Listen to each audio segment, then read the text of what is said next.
Hi guys, welcome back to my channel. My name is Dominique Davis, also known as Brown and Bindi, and here on this channel we practice flexibility of the mind, the body, and the spirit. Today we are going to talk about how worshiping the law of attraction is like worshiping a bus schedule. Let's just get right on into it. If you like this video and you want to dig a little bit deeper, please know that I do have a blog post that correlates with this video if you just want to read a little bit more about the things that I talk about. Worshiping the law of attraction is like worshiping a bus schedule. The law of attraction tells you where you are and you use it to figure out where you want to go.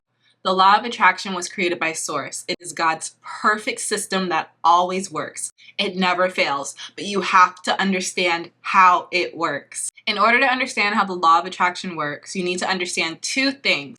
One, vibration. Two, belief system. So what is vibration? Everything that you see in this physical reality is made up of tiny, tiny little itty bitty particles. And these particles are moving, right? So including us, we're all made up of these teeny tiny little particles. Now, some scientists believe that if we create intention through our thoughts, we can control the vibration that our particles vibrate at, or the frequency that our particles vibrate at. And law of attraction comes in when we are intentionally controlling our vibration to attract things of similar vibration in our physical reality. You might hear this and think, that's it? Okay, so if I think about $1 million, why am I not attracting $1 million? You said, if I focus on it, I can have it.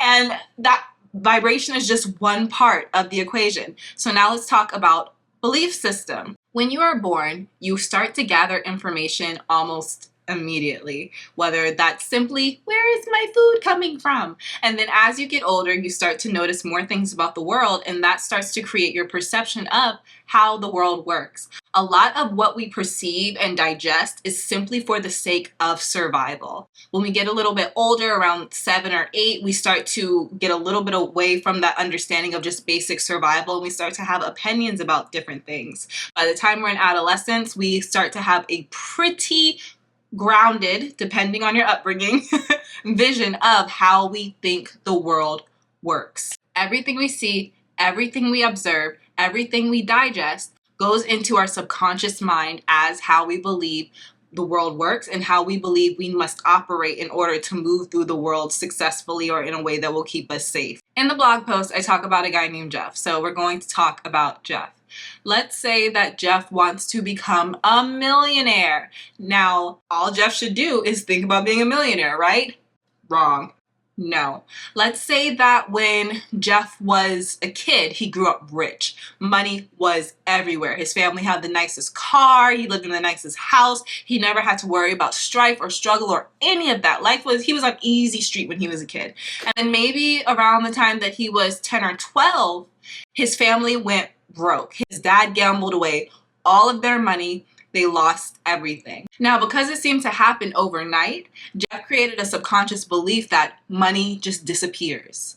Also, maybe when Jeff got a little older, he became more aware of his mother talking about his father. His mother would always say that all that money slipped away and there was no reason for it. It shouldn't have happened. Now, maybe Jeff really admires his father. Maybe Jeff sees his father as the most upstanding man that ever existed. So if his father could lose all that money, anybody could lose all that money. So perhaps Jeff also made another subconscious belief that says that it's impossible to keep large sums of money. Anyone can lose it. It's not reliable. Now, I'm going to put the vibrational emotional scale on the screen just so you can get a look at it. In order for Jeff to manifest $1 million, whenever he thinks about money, his vibration would have to match that of contentment. Whenever any person says that they want to manifest a specific amount of money, they are saying that they want to be financially secure. They do not want to have to worry about where the next bit of money is coming from. They want to know that they can be comfortable and that they are safe. Contentment. But because of Jeff's past, what he has observed, and the beliefs that he's created, his vibrational frequency actually aligns more so with frustration, doubt, worry, stress, and all of that when he thinks about money. So even though Jeff can really try to focus on $1 million and say, I want to be a millionaire, I want to be a millionaire, I am a millionaire, I am a millionaire.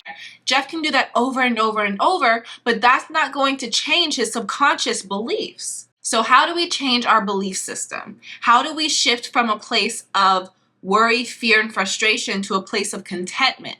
We do that through subconscious reprogramming, or simply aligning our internal vibration with our desired reality. And I know you're probably like, simply, girl, what are you talking about? That's not simple at all. Actually, it is. In order to change your subconscious, all you have to do is practice repetition. So if Jeff did the 5-5-5 method, and for 5 days, he wrote, I am a millionaire 55 times, nothing's gonna happen. He's not gonna manifest anything, because all he's doing is focusing on something, but nothing about his internal vibration is actually changing. Now, if Jeff were to write, I am content 55 times for 5 days, that's going to change a lot of his internal vibration, because he is not content. So he will have to go on the emotional, vibrational journey of being in a place where he's not happy to a place where he feels what it feels like to be content without his physical reality already giving him what he thinks he needs to be content, right? Because we all know, we've been on this channel, we all know that it starts from the inside. In order to manifest things, in order to get our external reality to reflect what's on the inside, we have to start to tinker with our own belief system so that we can cultivate the energy that we want to experience. What else? Is that it? So I hope that this video helps you understand how worshiping the law of attraction and being overly concerned about whether you're worthy enough to get something, or being over concerned with whether this system is going to work, if this is wrong with you, or if your life's like this, and like all these things that we say and do to overcomplicate the process.